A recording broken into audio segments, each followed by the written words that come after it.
Buenas tardes a todos. Good evening, everyone.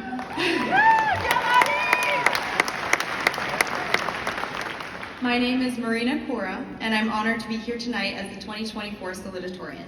But before I begin, I did promise a couple of very special people some shout-outs. First and foremost, I would like to thank all the amazing Wakefield teachers and staff that have got us to this point.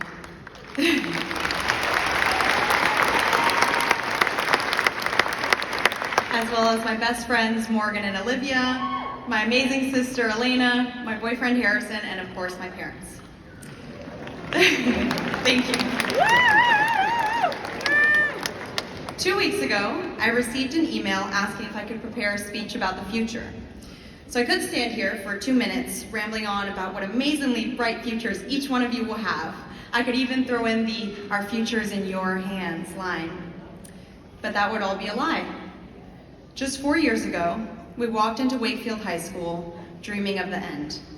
Our eyes were locked on the clock as algebra teachers rambled on, and we counted down the days until senior year. No doubt we lost touch with the present. For 1,460 days, we've been sprinting towards graduation, college acceptances, trade school, or whatever your finish line may be.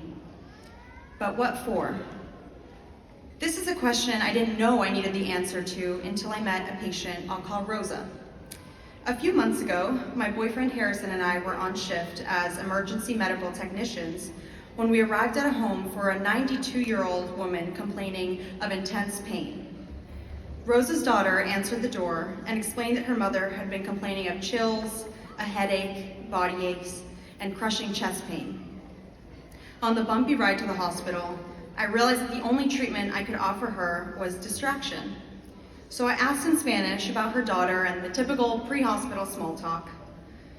But eventually my mundane questions evolved into a far more meaningful conversation.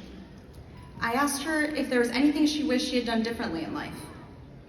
Her ears seemed to perk up as she responded with, "Estoy lista para irme cuando Dios quiera," or "I'm ready to go when God desires it." Through the overwhelming pain, she explained that she had lived a good life. Her face lit up as she recalled memories of her children back in Peru, and a smile pushed her cheeks aside as she urged us to travel while we're still young. The wrinkles beside her eyes deepened as she showed us pictures of her grandkids, and any notion of pain seemed to escape her body as she spoke of her fleeting romances. I can assure you that no thoughts of promotions, career choices, college acceptances even crossed her mind. As an EMT, I consider myself extremely lucky to be able to care for patients at their most vulnerable. I've gained priceless medical experience, but more importantly, I've gained a new perspective on the meaning of life. Although that may sound cliche, I honestly believe the lessons Rosa and so many other patients have taught me might be worth sharing tonight. Rosa's case is not uncommon. I've spoken to patients after car crashes, falls, strokes, assaults, and more. Yet each time I meet a patient so close to death, I'm reminded of what it truly means to live.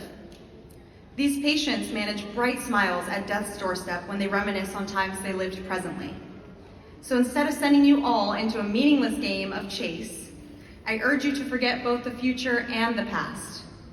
The only thing truly in our hands is the present.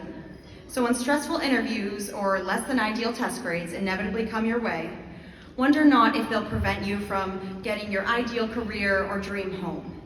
But consider instead if they will be the memories that bring a smile to your face one day on a bumpy ambulance ride. Thank you.